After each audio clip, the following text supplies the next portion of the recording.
Salut pirates, j'espère que vous allez bien, j'espère que vous posez les bonnes questions pour récupérer votre couple. Pourquoi je vous dis poser les bonnes questions pour récupérer votre couple? Je suis un coquin, c'est parce que c'est le thème de la formation de cette semaine que vous adorez. C'est toujours compliqué de poser directement des questions à votre conjoint parce qu'on ne sait pas si on n'est pas trop intrusif. C'est encore plus compliqué d'essayer de convaincre de son conjoint qui fait des erreurs et qu'il ferait mieux de revenir avec nous.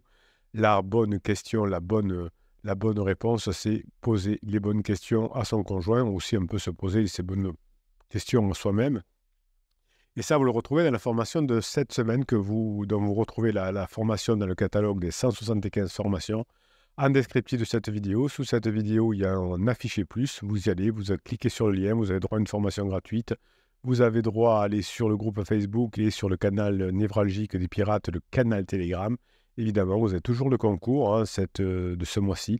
Un des commentaires que vous mettez sous la vidéo YouTube va recevoir l'honneur de gagner une formation, la formation de votre choix. Et ça va être tiré au sort parmi les commentaires que vous mettez sur les vidéos YouTube. Plus vous mettez de commentaires, plus il y a des chances de revenir ensemble. Aujourd'hui, on va parler de l'impact de la crise de couple sur les enfants, y compris de la crise existentielle. Vous savez que les enfants sont souvent les premières victimes des crises existentielles et des crises conjugales et qui vont secouer les familles à la sortie de la phase de sécurisation. Certains parents ne savent pas gérer la situation et envisagent de se séparer, de divorcer. Et les enfants vont en prendre plein la figure. Ils ont rien demandé. Et ils vont devoir changer de maison d'une semaine sur l'autre. Ils vont devoir regarder les parents s'engueuler. Ils vont être privés de vacances avec leurs deux parents, d'anniversaire avec leurs deux parents, etc., etc. Et donc, il y a finalement une phase de deuil, de chômage, de dépression, vont faire que les enfants vont subir des conséquences, des conflits et des souffrances de leurs parents. Ces expériences négatives vont avoir des effets dévastateurs sur leur développement psychologique, cognitif et social. Malheureusement, beaucoup de psys de quartier vont indiquer aux parents, c'est pas grave, les enfants vont s'adapter, il suffit que les parents soient heureux. Évidemment, ce n'est pas que les psys de quartier qui disent ça, c'est les personnes qui sont en crise pour déculpabiliser en disant « Oh, les enfants, ils se remettront toujours ». Non, les enfants souffrent beaucoup de la séparation des parents ou des conflits des parents. Même en tant qu'adulte, vous savez que il y a des mauvaises techniques qui disent eh bien, écoutez, on laisse les enfants à la maison et les parents, une semaine sur deux, changent de logement. Ça ne dure jamais très longtemps parce que c'est très compliqué de changer de logement toutes les semaines. Donc, pour les enfants, on va leur imposer ça toute leur vie d'enfant et ça, c'est scandaleux. Donc, on va analyser finalement la nature de l'adversité, ses conséquences psychologiques pour les enfants. L'adversité, c'est défini comme une situation difficile, pénible et dangereuse qui met à l'épreuve la capacité d'adaptation d'un individu et notamment la capacité d'un enfant. L'adversité peut être de nature externe, on peut le retrouver dans le groupe, un événement traumatique, du stress, un changement environnemental. Et ça peut être aussi l'adversité, un problème interne, la maladie par exemple, ou la maladie d'un proche, le décès d'un proche, qui va entraîner une difficulté de relation de couple. L'adversité va être ponctuelle, ça peut être un accident par exemple, ou chronique, comme la pauvreté, comme une guerre ou quelque chose comme ça. Donc les enfants sont particulièrement vulnérables à l'adversité car ils sont en pleine construction de leur identité, de leur personnalité, de leur estime de soi. Je vous disais il y a quelques secondes que c'est déjà difficile pour un adulte de changer de maison toutes les semaines. Donc un enfant qui est en pleine construction de son identité, vous voyez à quel point ça peut être dramatique. Les enfants dépendent également de leurs parents pour leur sécurité, pour leur affection, pour leur guidance. Les parents doivent montrer l'exemple. Si les enfants ne font pas des efforts, c'est parce que souvent les parents n'en font pas pour ne pas se disputer ou pour être forts dans la guidance de leurs émotions. Vous savez que dans les formations, vous apprenez notamment à gérer vos émotions. Si vous ne gérez pas vos émotions devant les enfants, vous avez un triste exemple qui va faire souffrir vos enfants. Donc, lorsque vous, en tant que parent, vous allez rentrer en crise, les enfants peuvent se sentir coupables, responsables de la dispute des parents, parce qu'ils peuvent entendre derrière la porte que les parents se disputent à cause des enfants. Ça peut arriver. C'est-à-dire que les parents vont se disputer en disant que tu gères mal les enfants, tu te laisses déborder, c'est à cause de toi que les enfants sont malheureux, etc. Donc tout ça, les enfants vont se sentir responsables, mais aussi abandonnés, rejetés, quand le conjoint en crise va préférer aller avec son pansement, sortir avec son pansement ce soir que rester avec les enfants. Eh bien, les enfants vont se créer des stress en pensant qu'ils sont impuissants ou qu'ils sont indignes. Donc, pour un enfant, l'exposition à cette adversité du conflit des parents, par exemple, va avoir des conséquences psychologiques graves et durables. Il existe aujourd'hui, on le sait en neurosciences, une corrélation directe, je dis bien directe, entre les adversités rencontrées dans l'enfance et l'âge adulte et un déclin psychiatrique et cognitif ultérieur. En neurosciences, on a une étude qui a été publiée dans le Journal of Clinical Psychology d'ailleurs, qui montrait que sur une longue période, l'étude a été faite sur près de 4000 personnes pendant 24 ans, cette étude a montré que même un seul cas d'adversité infantile peut augmenter le risque de maladie mentale plus tard dans la vie, tandis que les adversités adultes sont liées à la fois à des troubles parfois psychiatriques et une détérioration cognitive. Qu'est-ce que je veux dire par là? Ça veut dire que les conflits des parents qui ne savent pas gérer leurs conflits et qui n'arrivent pas à les régler et qui se séparent, par exemple, vont entraîner plus tard des troubles psychiatriques et une détérioration cognitive chez leurs enfants qui pourront eux-mêmes avoir des problèmes de couple plus tard. Donc, quand on a eu des enfants qui ont vécu des adversités importantes, eh bien, les enfants, quand ils seront devenus adultes, vont avoir des risques de dépression, d'anxiété, de troubles de stress post-traumatique, de troubles de personnalité limite, de troubles bipolaires et de schizophrénie. Évidemment, vous avez bien compris que le manque de gestion des relations des adultes, aucun des deux adultes n'a eu l'occasion de se former, d'apprendre à gérer le couple, eh bien, ça va entraîner des troubles chez les enfants plus tard qui vont affecter la qualité de vie, les relations sociales et même la performance professionnelle et la santé physique. Donc, le fait qu'un des deux parents se forme, apprenne à gérer cette crise de couple et permettre au couple de continuer après la crise, feront que les enfants seront en meilleure santé physique et mentale. Les enfants qui ont vécu des adversités non maîtrisées vont être ensuite plus susceptibles de développer des comportements à risque, notamment au niveau de l'adolescence, mais plus tard. Et on a montré dans cette étude qui a duré 24 ans que les personnes qui avaient subi une adversité, la séparation des parents qui n'ont pas su gérer le couple finalement, on a constaté des abus de substances, d'automutilation, de violence et même de suicide plus importants quand il y a eu des problèmes chez les parents que quand il n'y en a pas eu. Les conséquences cognitives de l'adversité chez un enfant vont se manifester par plus tard une diminution des capacités intellectuelles, de la mémoire, de l'attention et même de la créativité, et ainsi que de la résolution des problèmes. Donc l'idée, c'est pour les parents d'avoir un développement personnel, un apprentissage de la gestion du couple, une meilleure communication, une meilleure adaptation au changement pour ne pas faire trop souffrir les enfants plus tard.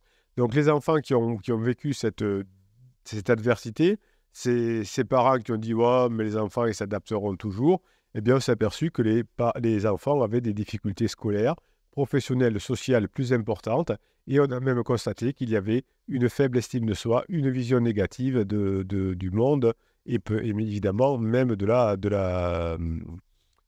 l'estime de soi. Donc la détresse psychologique, c'est un état de mal-être émotionnel qui va être causé par des éléments stressants ou traumatisants. Évidemment, quand les parents vont apprendre à travailler sur eux, apprendre à rester en couple, apprendre à comprendre comment fonctionne son conjoint, eh bien, tout ça permettra d'avoir une moins mauvaise détresse psychologique chez les enfants. Et plus les adultes vont se réparer dans leur gestion de couple le plus tôt possible, eh bien, moins la situation ne va s'aggraver. Quels sont les symptômes que l'on va trouver chez des enfants dont les parents ne savent pas gérer leur couple et peuvent envisager de se séparer? Eh bien, de la tristesse persistante, de l'anxiété, de la colère, de l'irritabilité, de l'agressivité. Chez les enfants, le sentiment de culpabilité, de honte et de regret. de la perte d'intérêt pour les plaisirs et les activités habituelles, une difficulté à se concentrer ou à prendre des décisions, un isolement social ou un retrait des autres pour certains enfants qui ont subi les conflits des parents, un changement d'appétit, une prise de poids ou de perte de poids d'ailleurs, un changement dans le sommeil chez les enfants. Vous voyez que c'est un peu la même chose chez les parents qui perdent du poids pendant une crise, qui ont du mal à dormir, qui s'isolent, qui ont du mal à se concentrer. Eh bien, si les conflits des parents entraînent chez les parents ce changement, eh bien évidemment, ça va être la même chose chez les enfants. Quand on est en crise existentielle, eh bien, on finit par, à la fin, être épuisé, avoir des maux de dos, de tête, d'estomac et autres douleurs physiques. Ça peut arriver aussi chez les enfants qui, voyant leurs parents dans une triste situation, ont eux-mêmes des maux de tête, de dos et d'estomac. Évidemment, quelqu'un qui est en crise existentielle va être fatigué, épuisé à la fin de sa crise, avoir des maux de tête, et de dos, d'estomac et autres, mais aussi des pensées négatives et même des pensées suicidaires et bien sûr des utilisations excessives d'alcool, de drogue, de médicaments qui sont là pour diminuer la souffrance. Le pansement adultérien ou les amis, etc., sont aussi faits pour diminuer la souffrance, mais au bout d'un moment, pour certaines personnes, ça ne suffit pas et évidemment, on va consommer des médicaments, de l'alcool ou des drogues. Eh bien, tout ça montre que la personne en crise va entraîner également les enfants dans le trou, puisque par les neurones miroirs, les enfants vont être très sensibles à la peine des parents. Le travail des parents sur eux-mêmes vont permettre d'améliorer la relation avec leurs enfants quand on est en crise. Au début, votre conjoint qui est en crise existentielle va un peu abandonner les enfants et va abandonner la façon dont on gère la relation avec les enfants. Donc l'éducation que vous allez donner à votre enfant va permettre de le rassurer, va permettre effectivement de passer ce cap de crise. Vous avez une formation complète qui s'appelle « Comment gérer les relations avec ses enfants pendant la crise de son conjoint ». Donc l'éducation va jouer un rôle crucial dans l'amélioration de la résilience des enfants face à cette adversité que l'on rencontre au moment de la crise. Cette éducation va être conçue finalement pour soutenir le développement global de l'enfant pendant la crise de son conjoint, en tenant compte de ses besoins émotionnels, cognitifs et sociaux, pour ne pas que les enfants sombrent dans les tristes travers que je vous ai indiqués ci-dessus. L'éducation formelle dispensée dans les écoles apporte aux enfants des connaissances et des compétences structurées. L'éducation informelle acquise au quotidien avec le comportement des parents, avec les messages donnés aux parents, va favoriser l'apprentissage par l'expérience, le jeu, les interactions. Plus vous allez amener finalement des moments de dopamine à vos enfants, moins la crise du conjoint va être difficile pour eux. Évidemment, c'est très difficile pour les enfants de sentir que leurs parents vont mal. Quand vous allez jouer, quand vous allez avoir une bonne interaction sociale avec vos enfants, ça va équilibrer finalement le comportement de votre conjoint. Et évidemment, vous avez compris que l'éducation formelle et informelle sont les deux mamelles, entre guillemets, de l'éducation des enfants pendant une crise de couple. Évidemment, pendant toute la crise de couple de votre conjoint, pour ne pas que vos enfants aient des traumatismes plus tard, va devoir être adaptée. L'éducation doit s'adapter aux circonstances individuelles de chaque enfant pendant la crise. L'adversité que vivent les enfants avec la crise de votre couple va affecter la capacité d'apprentissage. Évidemment, vous allez être flexible et inclusif pendant toute la crise de votre conjoint, de façon à ce que votre enfant ou vos enfants puissent progresser à leur rythme, à leur propre rythme, avec les difficultés de l'adversité. Évidemment, cette nouvelle éducation, cette éducation adaptée que vous allez apprendre d'ailleurs dans la formation sur comment gérer la relation avec son enfant, va combler un petit peu les effets négatifs de l'adversité et de la crise de votre conjoint en offrant un environnement stable et sécurisant, là où vos enfants vont pouvoir développer des compétences de vie essentielles, se sentir valorisés et ne pas trop souffrir plus tard. Évidemment, l'éducation que vous allez mener avec vos enfants pendant la crise de votre conjoint vont être liées à un soutien émotionnel. Vous allez vous former pour reconnaître et répondre aux besoins émotionnels de vos enfants pendant cette période difficile. Pour connaître effectivement votre meilleure façon, votre meilleure ressource éducative pour éduquer vos enfants, vous allez mettre en place une checklist, hein, quelles sont les méthodes que vous pouvez utiliser à travers la formation que je vous ai proposée sur gérer les relations avec les enfants pendant la crise. Et vous allez réfléchir à des stratégies de soutien émotionnel qui vont faire que vos enfants se sentiront mieux. Donc, notamment, il y aura des stratégies de prévention qui vont vous permettre, même si pour l'instant, vos enfants ne sont pas trop impactés par la crise de votre conjoint, eh bien, n'empêche que vous pourrez quand même anticiper les effets néfastes des crises familiales chez vos enfants. Donc, vous aurez une forme de prévention avec vos enfants que j'appelle prévention primaire, avec de l'éducation et de la sensibilisation. Hein.